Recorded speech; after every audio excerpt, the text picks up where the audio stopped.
Sunday night to inform the panel's chairman if President Trump or his lawyers will participate in the proceedings. So joining us now, CNN political commentator Joe Lockhart, who was, of course, President Clinton's former press secretary, and CNN legal analyst extraordinaire Elie Honig. Joe, let's start with you. We've got a big week ahead.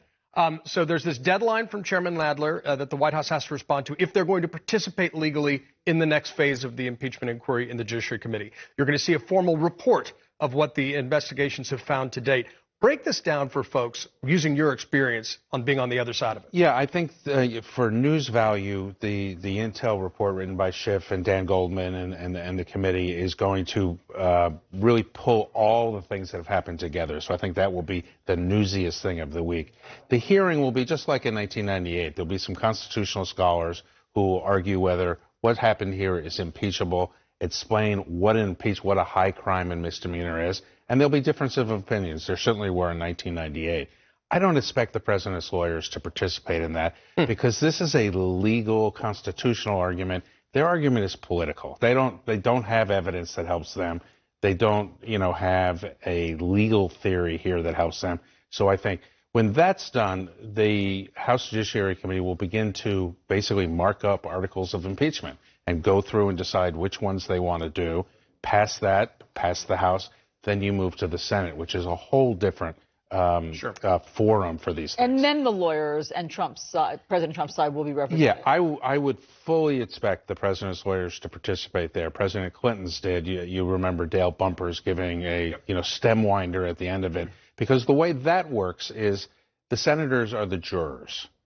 House managers comes over. I would think they'd be led by Congressman Nadler and Congressman Schiff and 6 or 7 others. And they will make the case, and the case will be made for the president's side by whoever the president designates. Could be his private lawyers, could be people from the White House counsel, could be a mixture. The big question, which was the big question in 1998, 1999, was, will they have live witnesses? Trent Lott and Tom Daschle decided, much to the dismay of the House team, that they would not have live witnesses because they just wanted to get through this. The big difference this time is the investigation is not over. We could, between the House vote and the Senate trial, have court rulings that compel John Bolton to testify. So I think the Senate trial could be much more dramatic as far as, kind of the Perry Mason moment, of this, this piece of information. I love a good Perry Mason reference. Yes. But, that gets obviously dicey if you're going to have live witnesses, because obviously the Republicans have put out their laundry list of who they would like that are not necessarily as connected as Democrats think to this. So what do you think is going to happen? Will there be? Will there be live witnesses?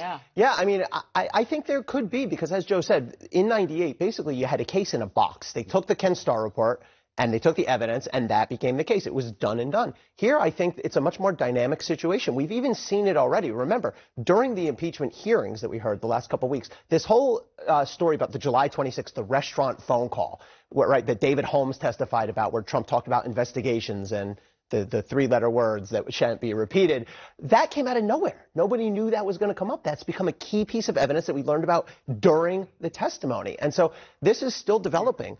Adam Schiff and his staff are still investigating. They're still finding new facts. We used to say you investigate up until the moment you get a jury verdict when we were prosecutors, and you never know. I've found incredible pieces of evidence, game-breaking pieces of evidence mid-trial, and I think that could happen here as well. So, Joe, given the amount of information that came out just during the last inquiry, are you surprised that, according to CNN's polling, that impeachment basically was steady, 50% from the previous month? And I got to ask you this, too.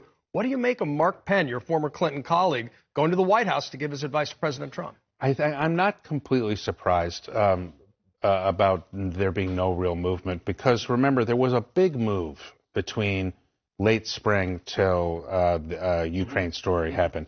This is an unusual case where the confession came first, the transcript, but the president admitting he did it, and then we just built blocks of evidence to prove that yes, he did it, even though he'd confessed. So I don't expect, on Mark Penn, as a partisan Democrat, I'm glad he's advising the president. He's a very divisive guy, not well liked among his peers. and he will inject chaos into the process. Oh, just what we need. More.